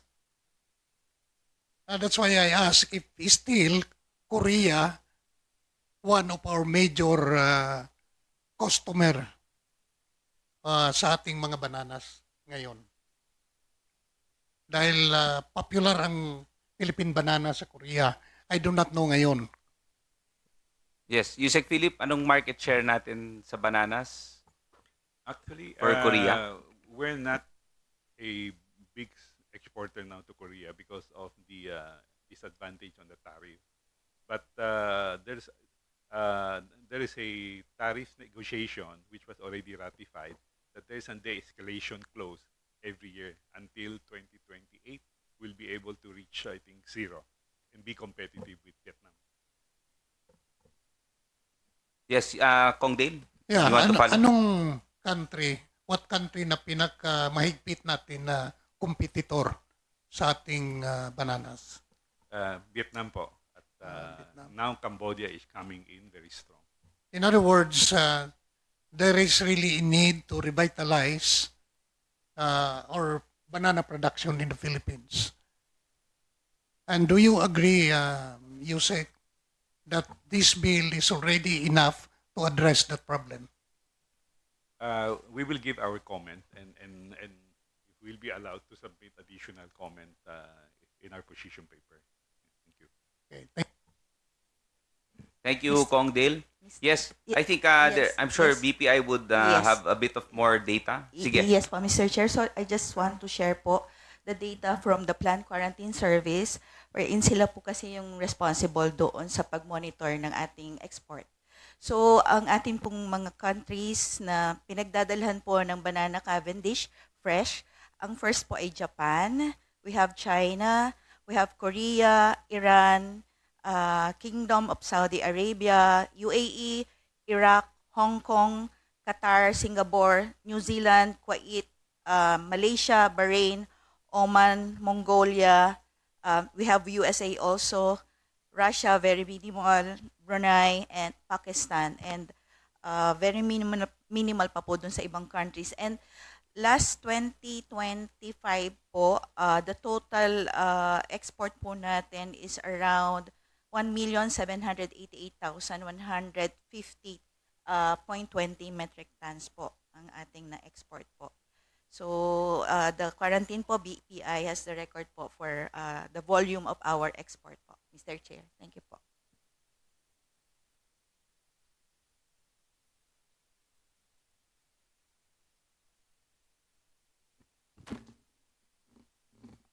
Okay, thank you very much. May we now hear from our next interpellator, the Honorable J.M. Lagdameo. Thank you, Mr. Chair. Kong Dale, that's a perfect question because we do export a lot. The demand is there, which is why actually I'd like to direct my question to DTI because a big portion of where we export our bananas to depends on the bilateral agreements with the respective country. And at the moment, I believe it is in DTI's hands who are negotiating between the trade agreements between the Philippines and Japan. Could I ask what the status at the moment is with respect to the negotiating of the tariff? May we get a response from our trade representative?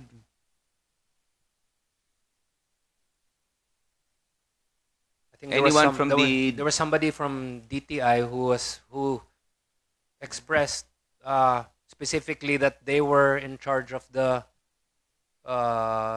trade negotiations under, I believe, I think it's under Yusek Perry. Yusek Perry ba? Yes. Yeah. But we have Miss Ana Clarissa Bastillas, I guess, who could answer your query, Honorable JM. Good afternoon, sir. So, if I understand it right, you were asking about the PIJEPA. Is it the Philippine-Japan Economic, the PIJEPA, which is one of our first FTAs that the Philippines has. So, as of the moment, it is still it's under review.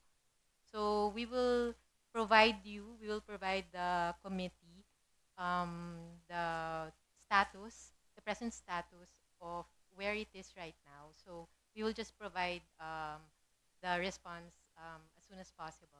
Because from Mr. Chair, from what I understand, I think there was a review or a submission of negotiation back in January. Up to now, I don't think we have an update. Aside from that, I believe that firstly, I believe the representative from DTI was mentioning that the DA should also be responsible for or is mandated to help with the negotiations.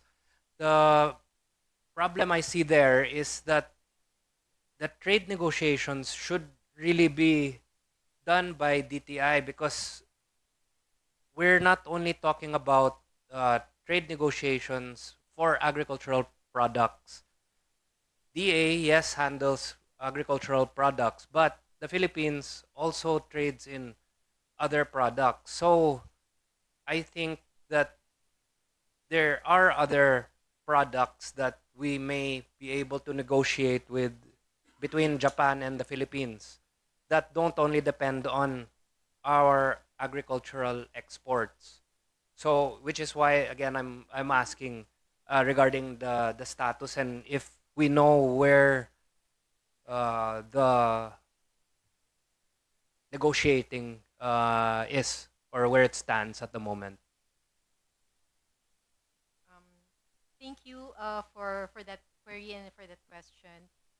With regard to the free trade agreements of the Philippines and also the status of each, we can provide the body, like the HOR, with the status, so that it's more complete. And then in terms of what you mentioned a while ago, yes, it's true that there are different not just agriculture, but there are different things that we really trade with other countries, and each chapter of the free trade agreement is also led by different agencies. So actually, when one is negotiating a free trade agreement, it's actually the whole of government who really helps with it. So we will provide with the status and updates of each of the free trade agreements that are done, the status which are currently being made by the Philippines, and also what are also the future free trade agreements that we will be also handling. So that we can provide it in a more graphic or in a more clear way for the body. Thank you. Mr. Chair, the reason why I bring this up also, because time, oras yung kalaban natin eh. As Yusek Philip mentioned, Cambodia and Vietnam are catching up in terms of the banana production and quality. Right now, the Philippines is at an advantage for its banana production because of the quality. The problem is that when we export to Japan, we have, I think, a 20% tariff that is imposed on us. Meanwhile, Cambodia and Vietnam have zero.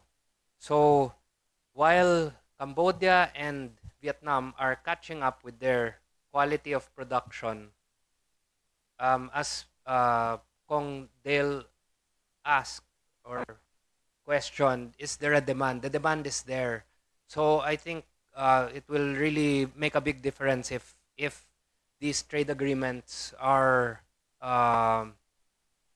maplansya siya, no? So we can really make the most out of the high demand of bananas in the rest of the world. Thank you. Yes, thank you, Honorable JM. Ma'am, would you like to further comment on the query of the Honorable Lagdameo? Sir, we will just provide the status of the current FTAs that we have already, that the Philippines is negotiating, and also what are the status of the other free trade agreements, so that it's going to be an official submission of the department. Thank you. Thank you very much, ma'am. Kong JM, any other queries, concerns? Thank you. Thank you. I would just like to clarify, with regards to DA. So who handles the banana portfolio of DA? Is it high value crops or is it BPI? Mr. Chair, initially po yung high value crops, banana po under po nila. But now mayroon na pong na-split po yung high value.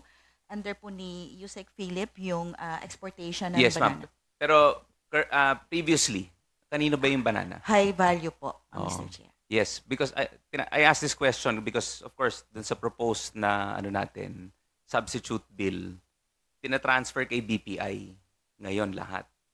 I know that BPI is has difficulty sa manpower ninyo with your current manpower to implement this. So tama ba yung ano ko? Because in the past ang dami ng mga issues natin, 'di ba, na hinarap sa onion, ganyan. And I think that was the observation on. So, are you ready to take on the challenge na sa inyo ang mapupunta ang banana production? Yes po, Mr. Chair, you're correct po that we have limited manpower as of now, but we have current proposal po, maging line bureau po ang Bureau of Plant Industry wherein there's opportunity for us to hire more. So in case po this will be implemented in time po na this proposal for BPI to become line bureau, magmamatch naman po siya, Mr. Chair. Sana po mapabilis. I think this year po, ongoing po yung aming discussion on this proposal po, Mr. Chair. Yeah, but again, that's the line item concept is still a long shot for us. I know DBM, iba, there would be resistance from DBM with this. But Yusek Philip, would you prefer BPI or would you want it na under high value crops pa rin yung the responsibility of to be given here in the banana production? Actually, we're working closely with BPI because they have the technical capability like pest and disease management. They have several divisions. And at the same time, Director Glenn, the Director of Bureau of Plant Industry, is our concurrent director for high value export crops. Okay, so it would not be, you don't see it as a problem na you are transferring all the powers with regards to banana to BPI on Actually, development. we need to work closely because at the same time we're also working on the export development. So the secretary has restructured in order to have a complete supply chain or value chain management. Okay, so anyway, but you would support that BPI, ha? Na we're clear here kasi baka mamaya sabihin na naman we don't have the manpower. I mean, if God forbid na may mangyari sa banana industry natin, 'di ba? Mahirap lang yung nagtuturoan tayo, 'di ba? So for the record, you are taking on the challenge. Yes po, Mr. Chair, together with close coordination with Yusek Philip po. Sige, thank you. Thank you for that. And now I would like to just further ask on the comments of DILG and ULAP, Alam ko medyo allergic kasi kayo dun sa mga terminologies, mandate. Am I correct? Tama ba? Sir Edmond? And to be followed by Attorney Sala. Sige, Sir Edmond. On which part is this po? Is this with regards to the banana local task force po? These are the cooperatives and siguro the task force kasi the word task, 'di ba? You're put to task. I don't know how that sits well with the mga local executives natin and DILG. For the cooperatives, I think we don't have any comments for the responsibilities on that. For the banana task force, since there is already a qualifier that it's specific to LGUs with banana products as one of their main agricultural products, I think we do not have as much as a problem if it's being mandated for them to create a local banana task force. Though we still need to have final discussions with the National Executive Board before we have that specific position. Or as of the moment, we're okay as is for that. Sige, thank you. So, anyway, as we've requested, please include the preferred language of ULAP. So, Attorney Sala, on the same question. As to the Banana Task Force po, the DILG does not object. The DILG interposes no objection on the creation of Banana Task Force in local government units in LGUs with banana known having large banana produce or banana is one of their major products. This is pursuant to or consistent with the delivery of the devolved function of local government units on the agriculture services under Section 17 of the Local Government Code. So I think it is necessary for the creation of the task force to revitalize and strengthen the banana industry, especially in the local level. That's all po, Mr. Chair. Sige, thank you. But again, just the same yung request namin, please include the preferred language by DILG and ULAP. I guess there are other additional comments from the agencies. Ma'am Yes po, Eusebio. Mr. Chair. So I noticed lang po dun sa bill that 2 times po na mention yung smallholder banana producer. It's section 3B and HI. So 2 times po siya. For your consideration, probably we can just adapt po yung HI for the definition of smallholder banana producer. So I make it quick lang po, Mr. Chair. There's another po na clarification in section 5 for the roadmap shall be line 45. The roadmap shall be updated every 3 years. But in section 7A, it says here that the roadmap will be updated annually. So, yun po. Yes po. Yes po. Yes po. So, yun lang po, Mr. Chair. Thank you po. Okay. So, yeah. Okay. So, yeah, we acknowledge thank you for pointing that out, ma'am. So, I guess that is not a question. Kong JM, yeah, okay with you. Kong Dale, okay? Yes, Chair. Okay with you yung observations that we Last one po. Agree. Sorry Sige po, lang, ma'am. I forgot Go. po. So there's another statement po, seems hanging po. It's in section 7 MI. Ang statement po dito ay integrated pest management, good agriculture practice, post-harvest, handling and processing, packaging and branding. Para pong kulang. So I propose po sana branding shall also be enhanced if that will be acceptable po sa committee. Thank you po, Mr. Chair. Okay, so Kong JM, I think that should be okay, Chair. yes, Kong Dale, okay Thank you tayo. Thank you.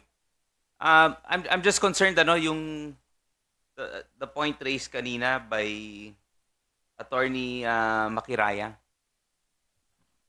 on your Yes, Mr. Chair. Oo, kasi wala kasing detail Can you just elaborate a bit on your concern of DNR? We will focus our position paper specifically on sections 10, 11, 12, Mr. Chair. But offhand, attorney, ito now, meron ka bang any comments already? None of this moment officially, Mr. Chair. But of course, we have to consult it with the higher management as to the official comment of the DNR, Okay, but which will be yeah. included in the position paper. Yeah, pero wala kang baka you could share with us some observations that you see now that because you've mentioned that that may affect the mandate of DNR. Medyo we're kind of worried with that statement.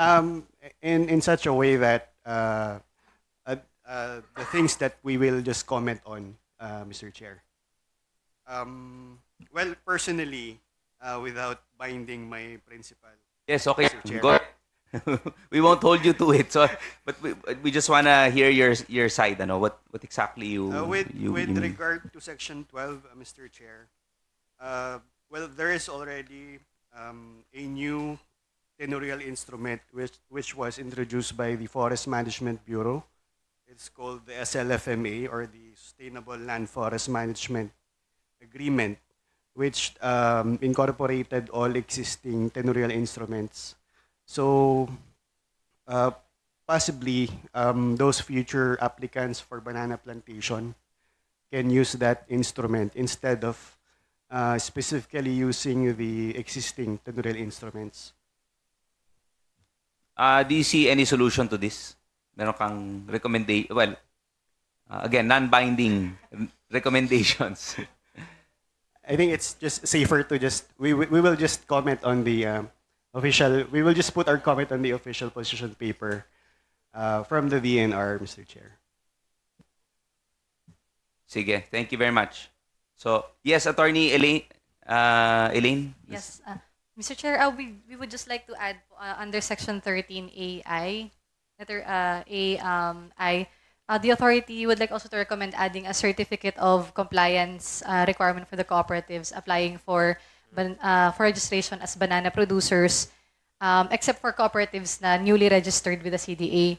This is just to ensure that the cooperatives participating po doon sa mga programs na sa banana are not only duly registered but also compliant po with our regulatory requirements. Yung specific language po, we can put it in the position paper. Yes, please. So this is in addition to what you've submitted na rin, Yes. no? Oh, sige. Thank you. Chair. Thank you, Attorney Lim. Any other comments? Sige, ma'am. Mr. Chair, I would like to clarify in Section 18, it says here that BPI shall spend for their travel, lodging, honoraria, and other necessary expenses.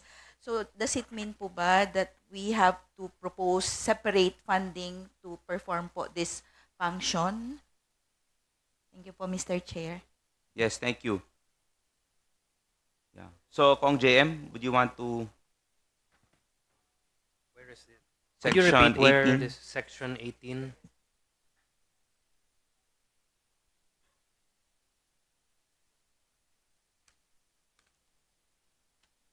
Line 30.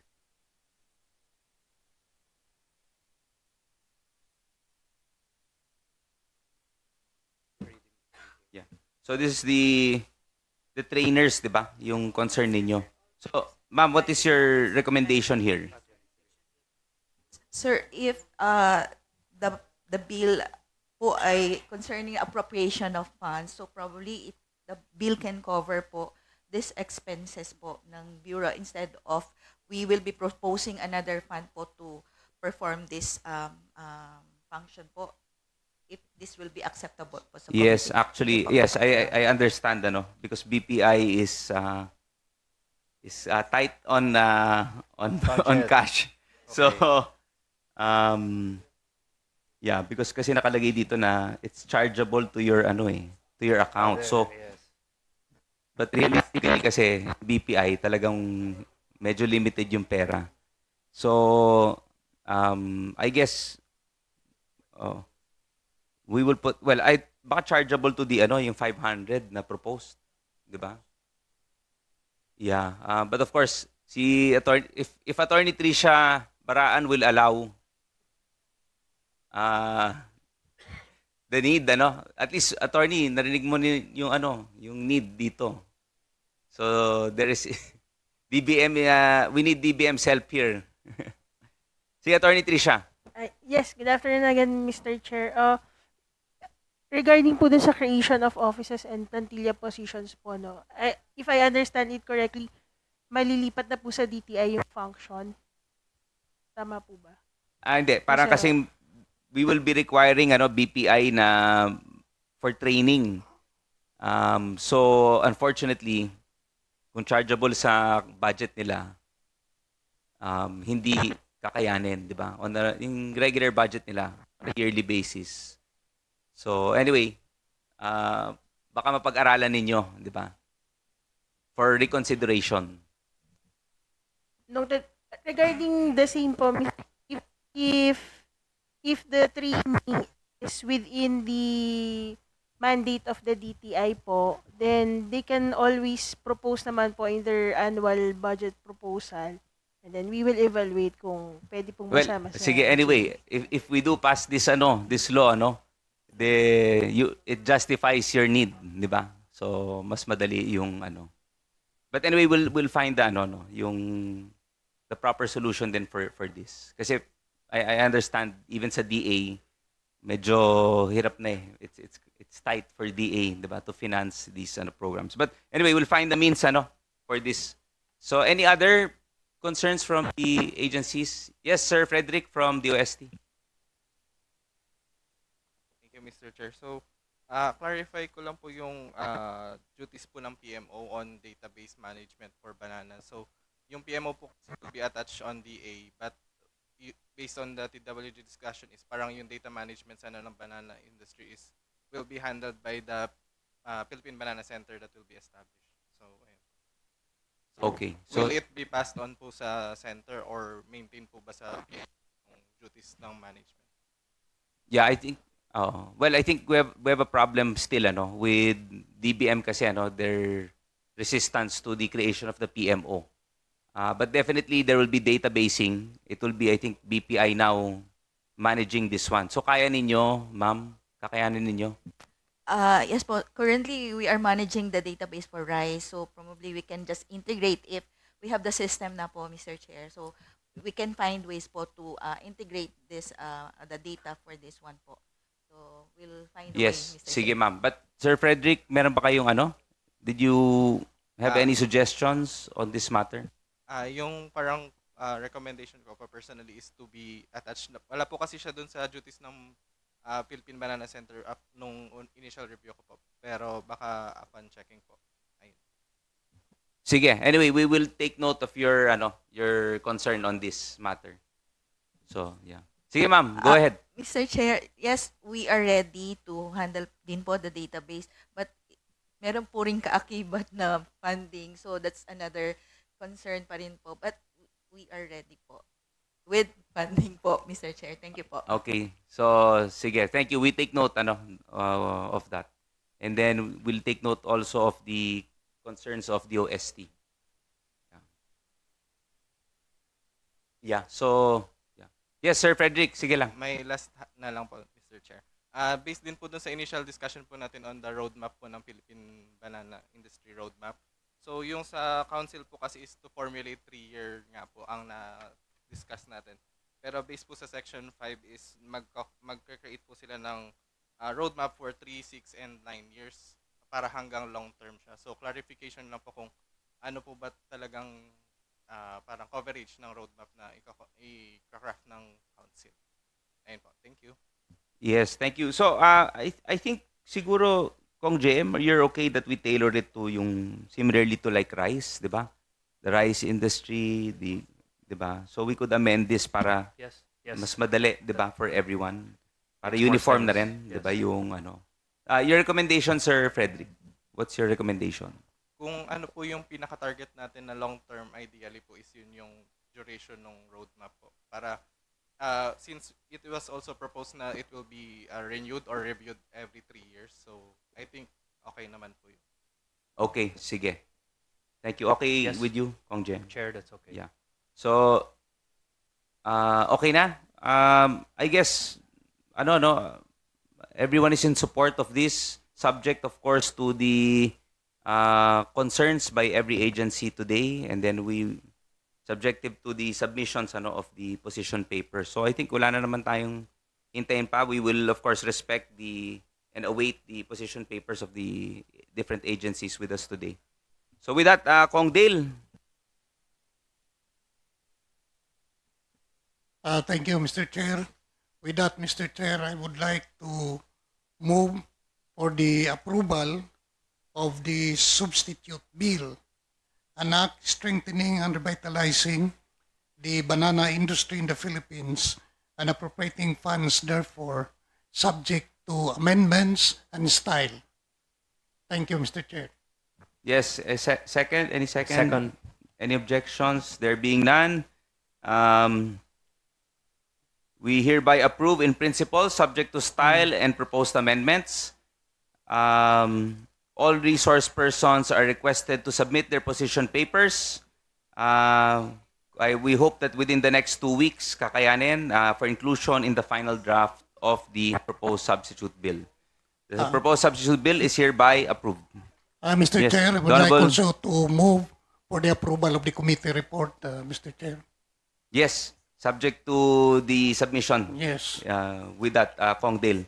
And another motion, Mr. Chair. Yes, please proceed, Kong Dale. Because I am the only remaining member of the committee at may banana plantation din na malaki sa amin, I would like to signify my intention to be a co-author of this very important bill.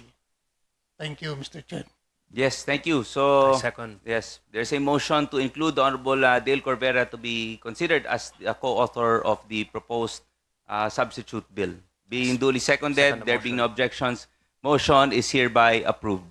So, thank you very much to all our resource persons. Ma'am, within 2 weeks, please, ma'am and sir, please yung submission po natin. Thank you. Thank you very much. Kong JM, Lagdames, recognized. Mr. Chair, I move to adjourn the session. Hearing is hereby adjourned. Maraming salamat po once again.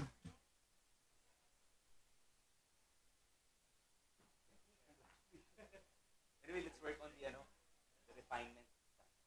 Thank you.